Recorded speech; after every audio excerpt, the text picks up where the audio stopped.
ભુજના શીતળા તેરસના મેળામાં ઠંડા પાણીનું પરબ અને છાશનું વિતરણ કરવામાં આવ્યું। ભુજમાં આજે મહાદેવ નાકે ભરાયેલા શીતળા તેરસના મેળામાં દાતાના સહયોગથી પાણીનું પરબ ઊભું કરવામાં આવ્યું હતું। તેમજ રાજકોટના ડોક્ટર પ્રદીપભાઈ શાંતિલાલ શેઠ તરફથી તેમના પિતા સ્વ શાંતિલાલ પ્રાણ શંકરભાઈ શેઠની પુણ્યતિથિએ ભુજની સત્યમ સંસ્થા અને તાનારીરી મહિલા મંડળના ઉપક્રમે ચાલતા હરતા ફરતા છાશ કેન્દ્રમાં 2 દિવસ છાશનું વિતરણ તેમજ શીતળા તેરસના મહાદેવ નાકે ભરાયેલા મેળામાં પાણીની વ્યવસ્થા કરી દેવામાં આવી હતી। આ ઉપરાંત અલગ અલગ ઝૂંપડપટ્ટી વિસ્તારોમાં છાશનું વિતરણ 2 દિવસ લગી કરવામાં આવશે।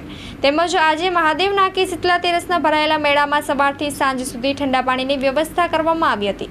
શીતળા તેરસનો મેળો મહાદેવ નાકે ભરાયો છે ત્યારે ભુજની સત્યમ સંસ્થા અને તાનારીરી મહિલા મંડળના ઉપક્રમે આ મેળામાં રાજકોટના સ્વ શાંતિલાલભાઈ પ્રાણશંકર શેઠની સ્મૃતિમાં તેમના પુત્ર ડૉક્ટર પ્રદીપભાઈ શેઠના સહયોગથી આજે ભુજ ખાતે આ મેળાની અંદર છાશ પાણીની વ્યવસ્થા રાખવામાં આવી છે। ઉપરાંત ફરતા ફરતા છાશ કેન્દ્ર દ્વારા છાશ વિતરિત પણ અલગ અલગ વિસ્તારોમાં કરવામાં આવશે।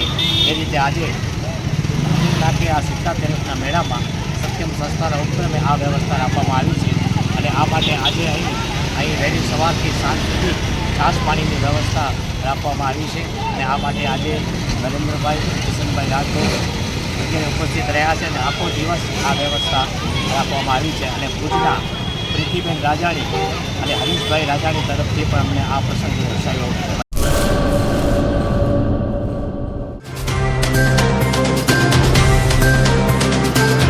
તમારા મનની વાત માં ન્યૂઝ લાઈવ ઉપર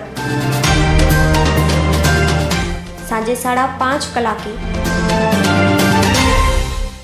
લાઈવ દરમિયાન વાત કરવા 97 252 06125 ઉપર કોલ કરવો।